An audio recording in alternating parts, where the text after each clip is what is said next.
if I could go back to recruiting a little bit, Yeah. just talk about Dorsman a little bit. How do you find a guy like that I mean, overseas? it's a small world. I mean, I mean, I just even more years, and I was always a guy that, I mean, it's you know, the international thing, it comes and goes as to where it is now. But if you just look at the list of guys, I mean, people don't even realize that most of the big kids, the size is coming from international basketball. And you may have guys that have been in prep school here for 3 years, but they're coming from somewhere else. And this guy's even later to the game in that regard. So.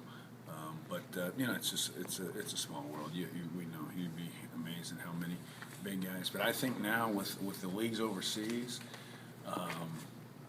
more are coming over here because they're not paying as much over there, and I don't think he fits into this equation because he's even newer to the game. But it's just there's just more and more size over there for obvious reasons. I mean, the whole world's playing basketball now, and so the 6'10", the 7-foot guy that didn't play is now playing, and there's only so many of them to go around, and that's the situation how it is. So I mean, you find out, and you follow up on a lot of them, and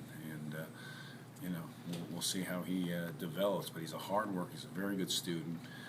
All those things come into play. You'd like to have guys that have played all their lives.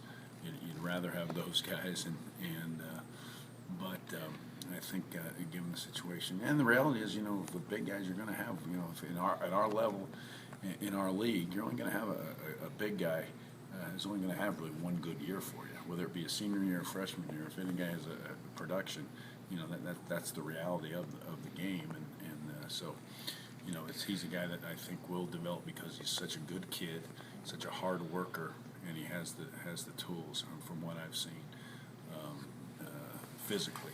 So we got to get some basketball to him, but I mean that's I know when Steve Adams committed to us, everybody laughed at him why we were taking a guy from New Zealand. That was comical too. So it takes some time. The size is overseas. There's no question about it. Was there any personal, like, did you know his coaching staff, or maybe the number of guys you have playing overseas? Was that a factor in him? Yeah, I think being able to point to our success with international players and guys coming from overseas. I mean, a Talib and a Steve. Yeah, I think so. I mean, yeah, I think Steve is a guy. I mean, that's why I was so forced. Steve got when everybody else seemed to be really upset about Steve going and disappointed. I guess more the word.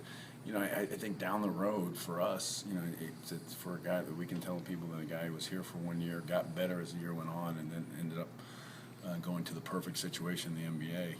Yeah, we could tell Shaquille that. We could point to that in his development. But again, he hasn't played half as much as Steve had done a lot of skill work and played. He hadn't played against guys his side, obviously, or played, but he had done a lot of fundamental work with his people. And skill work, and so he was a little bit different than that. But Steve didn't have a lot of game prep, game time, and that was a difference. So he was ahead of him. And what's it like to just add a couple local guys? It's exciting. I mean, obviously Jeter's. Both of them are interesting because they're both young for their class when they came out. They're young, and they just every time I see them, they'd be longer and taller, and I think. They were both, in college basketball terms, they were young seniors, and you just see them getting better and better, and excited about Luther and his development over the summer, and this time I'm going to see him this weekend. I mean, he's taller and bigger than he was, and the other thing that excites me about him is football. He played football for 3 years, and this year's first year. You play football year round. And, if he's starting to play basketball year round, I think we're going to see a lot of development out of him too as well. So excited about him. Great family, great kid, and great student. Really good student, and all those things. So and obviously we needed size, and I really think we addressed those things. With that, I think we had I've seen different things where it's a little different as far as a recruiting class. A guy overseas nobody had seen, a JC guy that's not playing, but you put those guys out there on the board. And put them in the Nike circuit, and they'd be highly ranked, as we all know. So I think It's a little unique. I know it won't show up well in the ESPN thing, but I know a lot of people that have seen him actually are excited about those guys, and we're excited about them. I think Ryan Luther's going to be a really good player too.